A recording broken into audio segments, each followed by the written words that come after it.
Hi అండి, వేడి వేడి మిరపకాయ బజ్జీలు పర్ఫెక్ట్గా ఎలా చేయాలో ఈ వీడియోలో చూద్దాం. ముందుగా మిరపకాయల్ని వాష్ చేసి తుడుచుకొని వీడియోలో చూపించిన విధంగా మిరపకాయని కట్ చేసి దాంట్లో ఉన్న గింజల్ని తీసేయండి. ఈ విధంగా అన్ని మిరపకాయల్లోని గింజల్ని తీసేసి ఒక పక్కన పెట్టుకోండి. నెక్స్ట్ ఒక బౌల్ తీసుకొని దాంట్లో కొద్దిగా శనగపిండి తీసుకొని దాంట్లో కొంచెం సాల్టు, కొద్దిగా కారం అండ్ కొంచెం గరం మసాలా వేసి బాగా మిక్స్ చేయండి. అండ్ కొద్దిగా వాటర్ని కలుపుకుంటూ వీడియోలో చూపించిన విధంగా పిండి అనేది అలా జారుగా ఉండేటట్టు మిక్స్ చేయండి. మినిమం ఒక 5 minutes మిక్స్ చేయండి. ఎంత బాగా మిక్స్ చేస్తే మనకి బజ్జీలు కూడా అంత పర్ఫెక్ట్గా వస్తాయండి.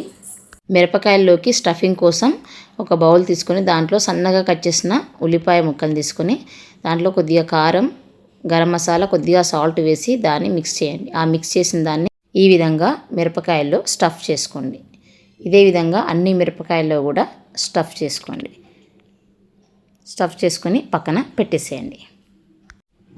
నెక్స్ట్ స్టవ్ మీద ఒక గిన్నె పెట్టుకొని దాంట్లో ఆయిల్ పోసి ఆయిల్ వేడెక్కాక స్టఫ్ చేసిన మిరపకాయలను తీసుకొని శనగపిండిలో ముంచి ఈ ఆయిల్లో వేసేయండి. వేసి మీడియం ఫ్లేమ్లో స్టవ్ని పెట్టి బాగా వేయించుకోండి. ఓకేనా, వీడియోలో చూపిన విధంగా ఆ కలర్ వచ్చేంత వరకు వేయించుకొని ఒక ప్లేట్లోకి తీసుకోండి. ఇదే విధంగా మిగిలిన మిర్చిలను కూడా వేసి ఇలా వేయించుకుంటే మనకి బజ్జీలు రెడీ అయినట్టేనండి.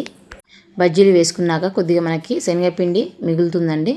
ఓకేనా, దాంట్లోకి సన్నగా కట్ చేసిన ఆనియన్స్ వేసుకొని బాగా ఒకసారి మిక్స్ చేసి ఇదే ఆయిల్లో మనం పకోడీలాగా వేసుకోవచ్చండి. ఇలా వేసుకొని ఇది కూడా మనం మీడియం ఫ్లేమ్లో ఇలా వేయించుకోవాలండి. హై ఫ్లేమ్లో పెట్టినట్లయితే పైన కలర్ వస్తుంది, బట్ లోపల మాత్రం ఉడకదండి. అందుకోసం మీడియం ఫ్లేమ్లో ఇలా వేయించుకోండి. మనకి పకోడీ కూడా రెడీ అయినట్టేనండి.